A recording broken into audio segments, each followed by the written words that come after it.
Ironic is, so supposedly some of these comments are as a result of the attempt against Mayor Mamdani in New York, who was raised Muslim, was he not?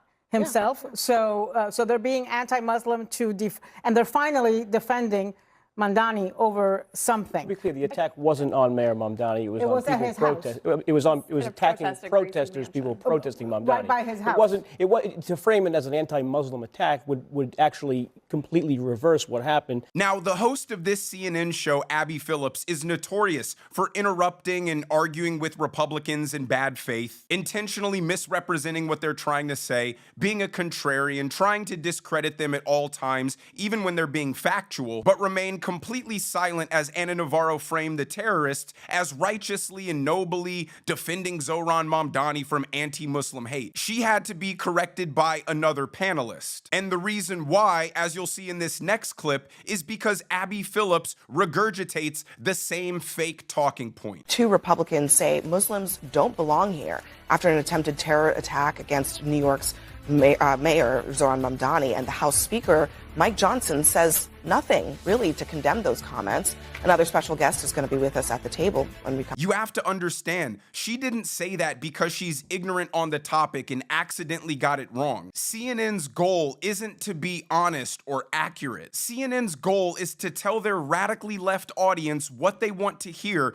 and reaffirm their worldview that Trump and white people are just bad. The first thing we all saw when this story broke was a violent Islamist running up and yelling Allahu Akbar and throwing a bomb into a crowd. There was no ambiguity about who the perpetrator was, why he carried out the attack, and who he was trying to harm. There was no further speculation needed, no investigation required, yet CNN chose multiple times to report the antithesis of what happened. But here's Abby Phillips' post on X saying, whoopsie, she actually got it wrong. But first, this morning I issued a correction first thing in the morning on X for a mistake that I made in last night's show, but I also wanted to do so on air as well. I incorrectly said that the bombs that were thrown by ISIS-inspired suspects in New York over the weekend were directed at Mayor Mamdani.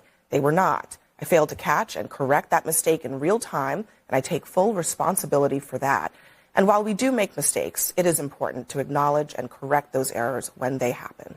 This is why nobody trusts the mainstream media. You can't ask us to be confident in your extensive team of researchers and fact checkers when you allow the most obvious bold-faced lies to be broadcast on national television as truth. But here's where CNN tripled down on the lie and made a post that says, 2 Pennsylvania teenagers crossed into New York City Saturday morning for what could have been a normal day enjoying the city during abnormally warm weather. But in less than an hour, their lives would drastically change as the pair would be arrested for throwing homemade bombs during an anti-Muslim protest outside of Mayor Zohran Mamdani's home. Here's what we know so far. It's like they were trying to write an action movie trailer. It's like they're trying to humanize the terrorists as normal people who happened to make the wrong turn on the wrong street on the wrong day and accidentally made a bad choice. They're trying to romanticize a horrific event that could have killed dozens of people and police officers as a warm day in New York City gone wrong. And that led to them putting out this apology tweet. A post regarding the 2 individuals arrested for throwing homemade bombs outside of New York Mayor Zohran Mamdani's home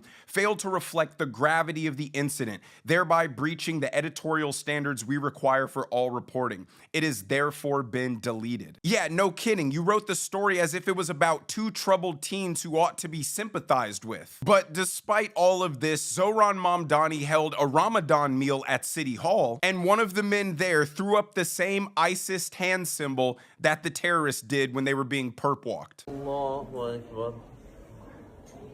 You want to make some of that?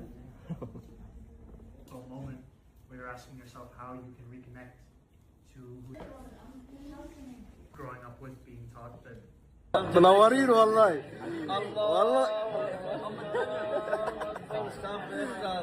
They are celebrating that their culture, Their religion, their values, their ideology have successfully infiltrated American institutions and our halls of power. Zohran Mamdani claims to be a mayor for all New Yorkers, but he's the same mayor that holds a religious dinner at City Hall, but also broke 100 years of New York City mayoral tradition by not attending the swearing in of the Catholic Archbishop. And instead of hosting the brave officers who risked their life to take down the terrorist, Zohran Mamdani held a dinner at his house and invited the leader of the Islamic takeover of Columbia University instead. The other night, instead of hosting the two-star police chief who leaped over the barricades and ran this guy down who had thrown the bomb, the mayor decides at Gracie Mansion to host Mahmoud Khalil. I mean, he's sending such a awful message here to the rank and file. And remember, the mayor, when he was a private citizen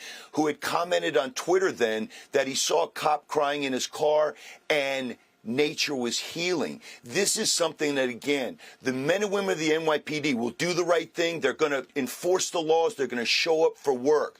But they understand that this man on the screen right now does not have their backs. This is a mayor who is sympathetic to Islamic extremist ideology. He had more disgust and anger for the people who got bombs thrown at them than the people throwing the bombs. He is emboldening and empowering his ideological allies by creating a clear environment of leniency and favoritism. He never associates with any peaceful, loving Muslims. It's all the violent, radical extremists. And now Zohran's Islamification of New York City government is having tangible consequences. Despite New York City being $7 billion in the hole, Zohran Mamdani's budget director has postponed testimony till next month because he's fasting for Ramadan. So City Comptroller Mark Levine painting a grim picture of the city's economic future, reporting that the city lost 38,000 private sector jobs over the last year.